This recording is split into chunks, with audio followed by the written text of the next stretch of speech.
Hello မင်္ဂလာပါရှင် Behind the Tools ကနေပြန်လည်ကြိုဆိုလိုက်ပါတယ်ဒီ episode လေးမှာတော့ agenda အနေနဲ့ဆိုရင် tourism industry ရဲ့ဖွဲ့စည်းပုံ structure အကြောင်းလေးရဲ့ပြီးတော့ tour planning ပြီးရင် itinerary ဆိုတာဘာလဲဘယ်လိုပြင်ဆင်ရတာလေးတွေလဲဆိုတာလေးတွေကိုမိတ်ဆက်ပေးသွားမှာပါဒီ episode လေးနောက်ထောင်ပြီးရင်တော့ tourism ဒီဘာကြောင့်အရေးကြီးသလဲဆိုတာလေးကိုပါအနည်းငယ်သိရှိသွားစေဖို့အတွက်ရည်ရွယ်ပါတယ်ရှင်tourism structure တစ်ခုဆိုတာဒီအခုဖော်ပြထားတဲ့အမျိုးမျိုးသောဝန်ဆောင်မှုတစ်ခုချင်းစီနဲ့ပူးပေါင်းဆောင်ရွက်ပြီးတော့မှအချင်းချင်းအမိတဟဲပြုပြီးတော့တည်ဆောက်ထားတဲ့ industry တစ်ခုစနစ်တစ်ခုဖြစ်ပါတယ်။တိုးတစ်ခုထွက်မယ်လို့စီစဉ်ပြီးဆိုတာနဲ့ခီးစဉ်အစအဆုံးအဆင်ပြေပြေချောမွေ့ဖြစ်စေဖို့အတွက်ကိုအဖက်ဖက်ကနေပြီးတော့မှဒီလိုအပ်တဲ့ဝန်ဆောင်မှုတွေနဲ့ချိတ်ဆက်ရတယ်။ဘယ်လိုလဲဆိုတာကိုအခုဒီ key player လေးတွေကိုရွေးထုတ်ပြီးတော့ပြောပြပေးသွားမှာဖြစ်ပါတယ်။ပထမဆုံး transportation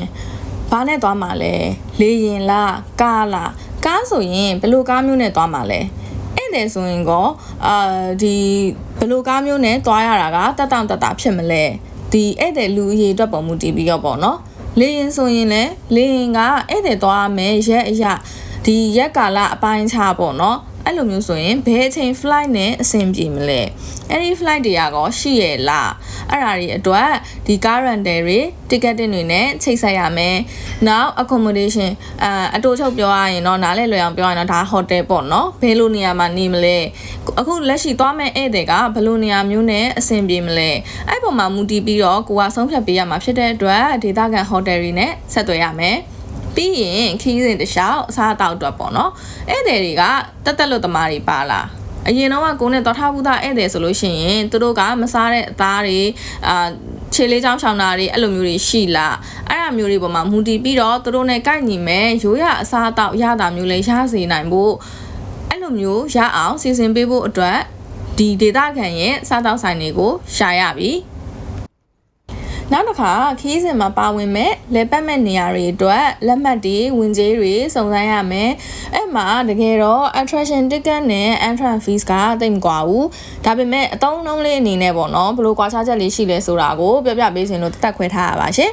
attraction ticket ကိုကဝင်လက်မှတ်ပေါ့နော်သူကအဲ့နေရာမှာရှိတဲ့ activity တွေကို enjoy လုပ်နိုင်မှုအတွက်တီးသန့်ဖန်တီးထားတာမျိုးကိုအများအပြားသုံးတယ်ပေါ့ဥပမာဒီ Dream World တို့ Disneyland တို့လိုမျိုးဒီ theme park တွေမှာသုံးတယ်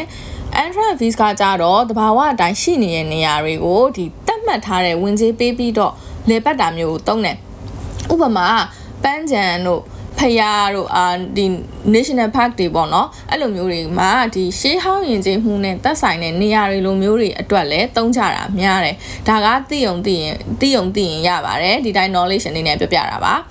ပြီးရင်တော့အင်မောင်းခီးစဉ်တွေအတွက်မရှိမဖြစ် guide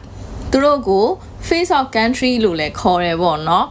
နိုင်ငံတနိုင်ငံရဲ့သမိုင်းချောင်းတွေကိုသိပြီးတော့တေးချာလေးဒီနိုင်ငံသားတွေအရှိမ present လုပ်ပေးနိုင်တယ်တင်ပြပေးနိုင်တဲ့အခါမှာပို့ပြီးတော့ impression နိုင်ငံပေါ်မှာလည်း impression ကောင်းတယ်အဲ့အတွက်ကြောင့်မှုလို့ပေါ့နော်သူတို့ကို face of country နိုင်ငံတနိုင်ငံရဲ့ပြရုပ်ဆိုပြီးတော့ခိုက်တွေကိုပြောကြတယ်သူတို့အဲ့လိုမျိုးခေါ်ကြတယ်ခရီးစဉ်တစ်ခုမှာနေရာတစ်ခုတွေရဲ့နေရာတစ်ခုချင်းစီရဲ့ပေါ့နော်တမိုင်းချောင်းတွေကိုတိပြီးတော့လေပတ်တဲ့အခါမှာပို့ပြီးတော့စိတ်ဝင်စားဖို့ကောင်းတယ်ပြီးတော့ဒီခရီးစဉ်တစ်ခုကိုချောမွေ့လေပတ်နိုင်မှုအတွက်လိုအပ်တဲ့သူတွေဖြစ်တယ်အဲ့တော့သူ့ကို tourism structure တွေကနေလုံးဝဖယ်ထုတ်ထားလို့မရဘူးသူတို့ကမပါမဖြစ်ပဲပေါ့နော်အခုပြောသွားတဲ့ဒီ key player တွေအပြင်ကိုမှသွားတဲ့ season နဲ့ခရီးစဉ်ကိုလိုက်ပြီးတော့event နေစီစဉ်ပေးရတာ activity တွေအတွက်ပြင်ဆင်ပေးရတာလေးတွေလည်းရှိပါသေးတယ်တကယ်တော့ဖြန့်ကျက်မယ်ဆိုရင်ဖြန့်ကျက်နိုင်တဲ့လောက်ကျေပြတ်မှာရယ်နော်တိုးတစ်ခုစပြီးစီစဉ်ပြီးဆိုတာနဲ့အခုပြောသွားတဲ့အပိုင်းတစ်ခုချင်းစီကိုအဆင်ပြေနေအောင်အချိတ်ဆက်မိအောင်ချိတ်ဆက်ထားနိုင်မှသာလျှင်ခီးစဉ်ကတကယ်ကိုချောမွေ့ဖြစ်မှာပါတစ်ခုနဲ့တစ်ခုမရှိမဖြစ်ဆက်နွယ်နေရဖြစ်တဲ့အတွက်ကြောင့်မလို့ပေါ့နော်ဒီ tourism လေးရဲ့ဖွဲ့စည်းပုံလေးကိုနည်းနည်းလေးနားလည်တယ်ဆိုရင် तू ကဘလို့လုံးနေတယ်ဆိုတာလေးထင်သာမြင်သာလေးရှိသွားလောက်ပြီးထင်ပါရဲ့နော်အဲ့ဒီအပြင်ကိုမှတိုးတစ်ခုဖြစ်လာတာနဲ့ဒီနိုင်ငံရဲ့ယဉ်ကျေးမှုတွေကိုဝင်မြနိုင်တယ်ဒေသခံတွေရဲ့အကျိုးစီးပွားကိုလည်းအထောက်အကူပြုတာမို့လို့ tourism ဆိုတာကနိုင်ငံတနိုင်ငံမှာတကယ်ကိုအရေးပါတဲ့ sector လို့ပြောလို့ရပါတယ်ဥပမာအနည်းဆက်ဆုံးထိုင်းနိုင်ငံကိုကြည့်မယ်ဆိုရင်ကိုဗစ်ကာလအပြီးမှာသူတို့နိုင်ငံရဲ့ဝင်ငွေကိုဒီခီးသွားလုပ်ငန်းကနေပြီးတော့မှပြန်ရှာပြီးနှင့်တင်နိုင်ခဲ့တာပေါ့နော်အဲ့လိုဆိုတော့ဒေသခံတွေလည်းအဆင်ပြေတယ် နိုင်ငံအတွက်လည်းနိုင်ငံခြားဝင်ငွေတွေရပြီးတော့သူတို့နိုင်ငံရဲ့ tourism ကိုမြင့်တင်နိုင်ခဲ့တယ်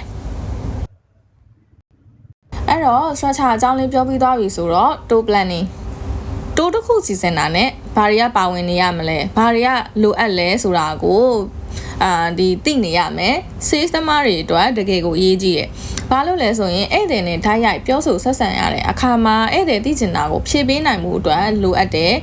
ခီးစဉ်တစ်ခုခုချပြလိုက်တဲ့အခါဒါမှမဟုတ်ရင်စတင်ပြီးတော့ဗောနော်ဒီ timing နေပြီး itinerary တွေဆွဲဖို့ပြောဆိုနေရတဲ့အခါမှာဆိုရင်တော့ဥမာဘယ်နေရာနဲ့ဘယ်နေရာကတော့ဘယ်လောက်ကြာနိုင်နေသွားတယ်ဆိုရင်အဲ့တော့နေ့လေစာကိုဘယ်နေရာလောက်မှစားလိုက်တာမှအဆင်ပြေမယ်ဆိုတာမျိုးနောက်ဧည့်သည်ကမျိုး2မျိုးကွာဘယ်သွားရတဲ့မျိုး2မျိုးကိုအကွာဝေးတူနေတယ်သွားချင်ရလဲတူနေတယ်ဘယ်သွားရမလဲမသိဘူးအဲ့လိုမျိုးတွေဖြစ်နေရမျိုးဆိုရင်ကိုကအဲ့နေရာနှစ်ခုကိုတည်ထားတဲ့အခါမှာအမရေအကိုရေဘယ်ကိုသွားရင်တော့ဘယ်လိုဟာမျိုးလေးရှိပြီးတော့ဘယ်လိုမျိုးလေးလဲလို့ရတယ်ဘယ်ဘက်ဆိုရင်တော့ဘယ်လိုအဲ့ဒါမျိုးလေးကိုတေချာပြီးလမ်းညွန်ပေးနိုင်တဲ့အခါမှာသူတို့ကဆုံးဖြတ်ချက်ချနိုင်မှုအတွက်သူတို့ကိုကူညီပေးရလဲရောက်တယ်အဲ့လိုမျိုးကူညီပေးနိုင်တဲ့အခါမှာဆိုရင်ဧည့်သည်ကလည်းကိုယ့်အပေါ်မှာ impression ကောင်းတယ်အဲ့အတွက်ဒီလိုမျိုး planning ဒီ sales သမားတွေအတွက်တကယ်ကိုလိုအပ်တဲ့ scale တစ်ခုပါတကယ်တော့လေ tour operation နဲ့ planning ဆိုတာကတစ်ခုစီခွဲထုတ်ဖို့ကတော့ခက်တယ် tour operation သမားနဲ့ sales လုပ်တဲ့သူကတယောက်တည်းမဟုတ်ဘဲနဲ့2ယောက်ဖြစ်နေရဆိုရင်သူတို့2ယောက်က communication ကောင်းကောင်းလုပ်ဖို့လိုအပ်တယ်များသောအားဖြင့် operation နဲ့ sales က2ယောက်တွဲပြီးလုပ်ရတာလည်းရှိတယ်ဆိုပေမဲ့တယောက်တည်းပဲလုပ်ရတာမျိုးလည်းရှိတယ်ဒါကတော့ company ရဲ့ work procedure ပေါ်ပဲမူတည်ပါတယ်ပြီးရင်တော့ itinerary ဆိုတာဘာလဲသူ့ကိုဘယ်လိုမျိုးပြင်ဆင်ရလဲပေါ့နော်itinerary ဆိုတာဒီလက်ပတ်မဲ့ခီးစဉ်နဲ့ပတ်သက်ပြီးတော့အသေးစိတ်ဖော်ပြထားတာကိုခေါ်တာ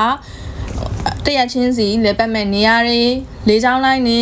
ကားနဲ့သွားမယ်ဆိုရင်ဘယ်လိုကားမျိုးလဲလေကြောင်းလိုင်းဆိုရင်လည်းဘယ်လိုဘယ်လေကြောင်းလိုင်းလဲဘယ်အချိန်လဲပေါ့နော်ဒီသွားတဲ့အခါမှာလမ်းကြောင်းမှာသုံးဆောင်မဲ့စားတောက်ဆိုင်စားသဖြင့်ပေါ့ဒီ itinerary မှာဖော်ပြထားပေးရတယ်သူ့ကို trip proposal လို့လည်းသုံးတယ်အချို့ဧည့်သည်တွေ corporate company တွေပဲထားပါတော့ဘယ်လိုဧည့်သည်ပဲဖြစ်ဖြစ်ပေါ့နော်ဒီတိုင်း FID နဲ့လာတဲ့ဧည့်သည်တွေပဲဖြစ်ဖြစ်သူတို့တွေကခီးစဉ်တစ်ခုဆွဲခိုင်းပြီဆိုရင်များသောအားဖြင့်ကိုတရုံနဲ့တောင်းကြတာမျိုးမဟုတ်ဘဲနဲ့တခြားတိုးကုမ္ပဏီတွေ3-4ခုစီကနေပြီးတော့မှပြိုင်ပြီးတောင်းထားကြတယ်ပေါ့အဲ့ထဲကနေပြီးတော့မှပြန်ရွေးတာဆိုမျိုးရှိတယ်အဲ့တော့အပြိုင်ဆိုင် proposal တင်ရတာမျိုးတွေဖြစ်တယ်ပေါ့အဲ့လိုအခြေအနေမျိုးမှာဆိုရင်ကိုယ့်ရဲ့ proposal ကိုတိတိကျကျနဲ့အတတ်နိုင်ဆုံးပြည့်ပြည့်စုံစုံဖော်ပြထားပေးတာမျိုးကတကယ်ကိုကောင်းမွန်တဲ့ proposal ကောင်းကောင်းကနေပြီးတော့မှပေါ့နော်အဲ့ဒီရဲ့ impression ကောင်းကောင်းရစေတယ်အဲ့တော့ itinerary ဆိုတာလေးကိုဘယ်လိုလုပ်ရလဲပြောပြပေးမယ်နော်အဲ့လိုဆိုတော့ itinerary တစ်ခုဘယ်လိုဆွဲရမလဲ proposal တစ်ခုထွက်လာဖို့အတွက်ဘာတွေပါဝင်ရမလဲဆိုတာကိုအကြမ်းဖျင်းဆက်ထုတ်လိုက်ရင်အခုဖော်ပြထားတဲ့6ခုရပါတယ်ပထမဦးဆုံး define the purpose ဆိုတာကတော့အခုဆွဲမဲ့ခရီးစဉ်ကဘာအတွက်လဲသိရမယ်ပြီးရင်ဘယ်နှစ်ရက်ကြာမလဲဘယ်ကိုသွားမှာလဲအဲ့ဒီနှစ်ခုအပေါ်မှာမူတည်ပြီးတော့မှတရက်ချင်းစီမှာလေပတ်မဲ့အစီအစဉ်တွေကိုဖော်ပြရမယ်ပြီးရင်တော့ဖော်ပြရမယ်အချက်လက်တွေကတိကျရမယ်ဖြစ်နိုင်မယ်ဆိုရင်ကုန်ကြစိတ်ပါထည့်ပြပေးရမယ်if needed လို့ဘာလို့ပြောထားလဲဆိုရင်တချို့ဧည့်သည်တွေကခဏခီးစဉ်လမ်းကြောင်းအပြောင်းလဲလုပ်တတ်တာမျိုးတွေရှိတယ်အဲ့လိုလုပ်တိုင်း supplier နဲ့တကယ်လို့အောက်ပေါင်းအတွက်ဆိုရင်ပေါ့နော် supplier နဲ့အမြဲတမ်းပြန်တောင်းမနေခြင်းနဲ့အတွက်လမ်းကြောင်းတီးတဲ့ draft itinerary လေးကိုပြခီးစဉ်အကျန်းအရင်ပြပြီးတော့လမ်းကြောင်းအဆင်ပြေရဆိုမှ supplier ကိုတောင်းတယ်အဲ့ဒါကပို့ပြီးတော့ကောင်းတယ်ပြီးတော့ local ပဲအတွက်ပဲဆိုလို့ရှိရင်တော့တစ်ခုပေါ့နော်ကားစားတောက်ဆိုင်ဟိုတယ်အကုန်လုံးကကိုယ်တိုင်ချိတ်ဆက်ထားရတာမှလို့တခါတည်းဈေးပါပြလို့ရတယ်အခြေအနေပေါ်မှာမူတည်ပြီးတော့လုပ်ရတာကိုပြောချင်တာမှလို့ပါနော်ပြီးရင် child policy ကလေးကအသက်ဘယ်လောက်ကနေဘယ်လောက်ဆိုရင်ဘယ်လောက်ကြာမလဲအဲ့လိုမျိုးလေးပေါ့နော်ပြီးရင် disclaimer အခုအကြမ်းပြပြသွားတာလေးတွေကိုနောက် episode ကြရင်ဒါတွေကိုဘယ်အချိန်မှာဘယ်လိုသုံးလဲဘယ်လိုတွေရှိတတ်လဲစသဖြင့်အသေးစိတ်ပြောပြပေးမှာမို့လို့ channel လေးကို subscribe လုပ်သွားပေးဖို့မမေ့ပါနဲ့เนาะကျေးဇူးတင်ပါတယ်